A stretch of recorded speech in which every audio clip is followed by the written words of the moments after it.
Alors, revenons sur le cas togolais. Tantôt, on a parlé de jeunesse. Il y a eu une actualité. Toi et moi, nous sommes sur 2 ou 3 plateformes. C'était hier, justement, on parlait de la visite de Faure Gnassingbé au Corée du Sud, Corée du Nord, je ne me rappelle pas, Corée du Sud. Il a visité un centre de jeunesse, un centre de jeunes. Il a félicité la jeunesse coréenne. Par contre, il a sorti un mot qui a choqué aussi beaucoup de personnes, surtout dans ce forum-là. Je ne sais pas si toi, tu as une réaction forte qui pense, mais qui dit que la jeunesse de la sous-région ouest-africaine ou la jeunesse togolaise aussi ne réfléchit pas avant d'agir. Oui, ça paraît bizarre parce que là... Pourquoi bizarre? C'est bizarre parce que c'est pas aujourd'hui que M. Faure sort. Il est dans les avions tout le temps. Mais le fait de dire comme s'il est sûr... Est-ce qu'il n'a pas raison? Parce que quand on se laisse manipuler, quand on pense qu'on a faim et qu'un régime, c'est-à-dire appauvri pour mieux les dompter, c'est ce système qu'a pratiqué Faure Gnassingbé. Donc lui, il pense qu'il a réussi son coup. Est-ce que si effectivement la jeunesse togolaise réfléchit également, il ne peut pas tomber dans ce piège-là? Oui, c'est ce que j'ai dit, mais c'est un peu triste de voir... un chef d'État qui parle, parce que la manière dont il a éduqué le peuple, c'est comme ça qu'ils vont fonctionner. Voilà. Vous voyez, quand tu pars depuis... C'est-à-dire l'éducation. Voilà. Si les gens sont mal éduqués, ils se comportent comme... Donc c'est la faute de Faure Gnassingbé. Bien sûr. Ils n'ont pas créé des structures pour encadrer la jeunesse au Togo. Bien sûr, voilà. Ou soit ils le font sciemment pour les manipuler, ou je ne sais pas. Oui, c'est ça. Tu as tout dit. Parce que de toutes les manières... Je ne parle pas à ta place quand même. Oui, en fait, tu as tout dit. Tu as tout dit. Parce que, vous voyez, quand tu es chef de famille, mais quand il y a un problème, c'est le chef de famille. Même si ce n'est pas toi qui as donné un accord, c'est le chef de famille qu'on regarde, tout le monde regarde le sommet. C'est exactement comme ça. Parce qu'on ne peut pas dire... Peut-être qu'il faut leur dire pour réveiller la jeunesse africaine et togolaise. Non, ça ne va pas les réveiller. Il faut les éduquer. Et qui a endormi la jeunesse alors? Mais c'est celui qui dirige. Ceux qui dirigent, parce que ce n'est pas une seule personne, c'est un noyau. C'est un noyau qui dirige. Moi, je pense qu'ils sont conscients de ce qui se passe. Parce qu'il m'arrive des fois de m'interroger. Je dis, mais est-ce que ces gens, ils sont des Togolais? Ou bien, comment ils se regardent dans le miroir? Ça m'étonne, parce que dire que les jeunes Togolais ils sont manipulés de tout comme ça... Il faut la dire que la jeunesse ne réfléchit pas avant d'agir. Non, c'est pas comme ça. Avant de réfléchir, il faut... Parce que tu voyais...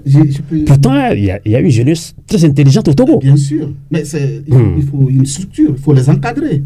Parce que tout le monde est né intelligent à sa manière, mais si on ne t'encadre pas, ton cerveau, il part dans tous les sens. C'est exactement ce qu'il faut faire. Et c'est pourquoi le législateur a instauré l'école.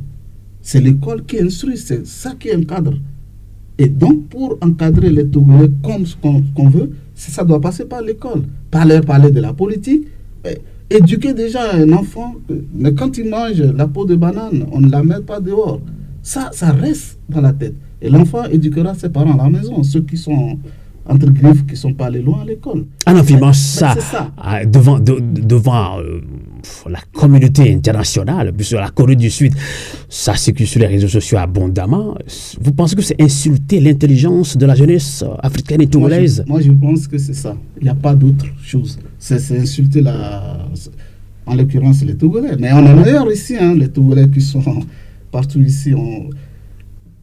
C'est pourquoi je le dis tantôt, peut-être qu'il a fait sciemment, il a dit, voici, il dit ça peut réveiller. Mais quand Faure dit que la jeunesse africaine et togolaise, surtout, voilà, ne réfléchissent pas avant d'agir. Non, moi je pense que ça ne peut pas réveiller. Mais on ne réveille pas quelqu'un qui ne dort pas. Mais les Togolais, ils ne dorment pas. Mais il faut les éduquer, c'est ce que j'ai dit. Donc pour vous, ce pouvoir au Togo a endormi la jeunesse togolaise. Voilà, l'éducation, quelque part, nous, on a fait plus ou moins... Plutôt, c'est la jeunesse togolaise qui veut faire la paresse, autant pour moi. Non, le Togolais n'est pas paresseux. D'accord. Non, le Togolais n'est pas paresseux. Il suffit d'aller au pays voir comment les gens se débrouillent. Mais ils ne sont pas paresseux. Mais il faut un cadre. D'accord. Il faut une structure. Parce qu'on ne peut pas dire que le ministère de l'Éducation nationale et les gens sont dans leur bureau. Une fois que le ministre n'est pas là, tout ne fonctionne plus. Ça ne marche pas comme ça. Mais c'est ça, ce que je dis. C'est pas, le Togolais n'est pas paresseux en nature. Hein. C'est la structure. On n'a pas bien structuré les gens. On a plus ou moins appris les gens le gain facile. Voilà, les gens sont dans des grosses voitures, ça saute aux yeux à tout le monde. Donc, vous voyez, donc les gens ne font plus d'efforts. Il n'y a pas un peuple. Vous savez la réponse qu'un de nos auditeurs nous a envoyée par WhatsApp m'a dit, Sylvain, je suis très choqué. Et quand on montre, ou bien quand on apprend à tout un peuple, à toute jeunesse de voler, de manipuler, et on les accuse de ne pas réfléchir avant d'agir, c'est insulter l'intelligence des Togolais.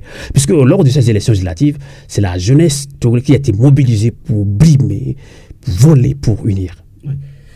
Ouais, c'est dommage. Je pense là de voir, il y a les preuves qui sont là. C'est dommage, parce que moi-même, j'ai vu les images sur les masses médias, les réseaux sociaux. Mais c'est vraiment, c'est triste. Il n'y a pas d'autre mot à dire, parce que on a déjà tout dit. Vraiment, je ne sais pas quelle éducation. Déjà, même ce que les enfants partagent sur les réseaux sociaux, où on voit les gens avec des bulletins dans les poches. Mais arrêtez au moins cette personne-là. Ce que moi, on les apprend à voler, voilà, à tricher. Arrêtez cette personne-là. À user de la force. Et prouvez que vous avez arrêté la personne. Parce que ça se trouve dans la Constitution. Que celui qui vole, je pense que ça va de 6 mois avec un montant d'amende. Mais là, il faut l'appliquer. Même si on a volé, donné à X, on arrête celui qui a volé pour lui dire qu'il a volé quand même. Mais bon, on l'arrête quand même.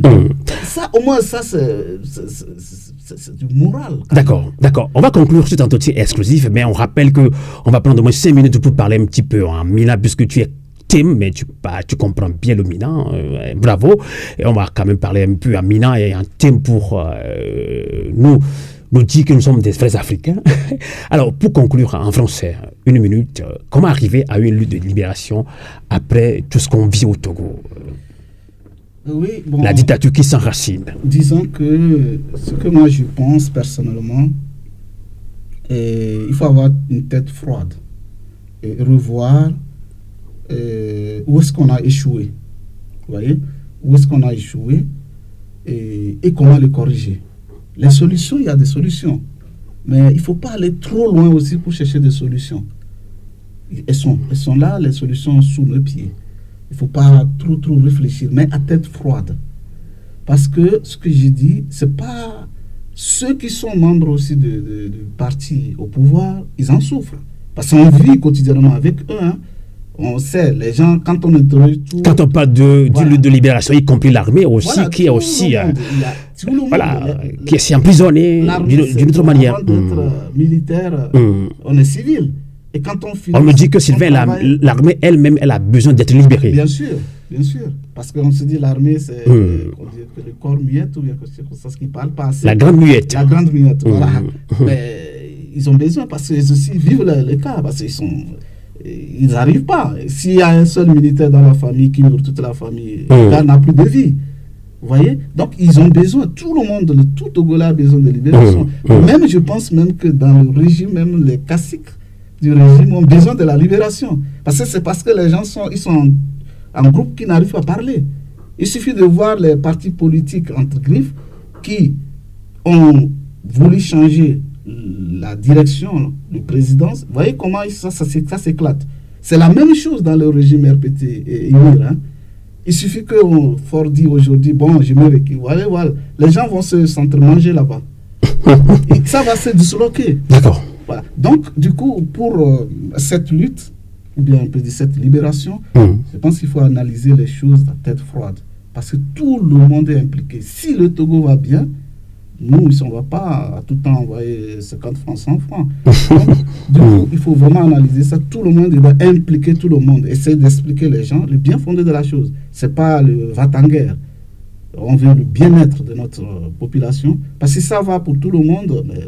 Voilà. Donc, moi, je pense qu'il y a un moyen, il y a de l'espoir. Il y a de l'espoir. Et de l'espoir. Parce que le monde existe, ce n'est pas aujourd'hui. Le Togo existe avant nous. Mais il y a de l'espoir. Donc, on doit se retrouver dans ce concept Togo debout. Voilà.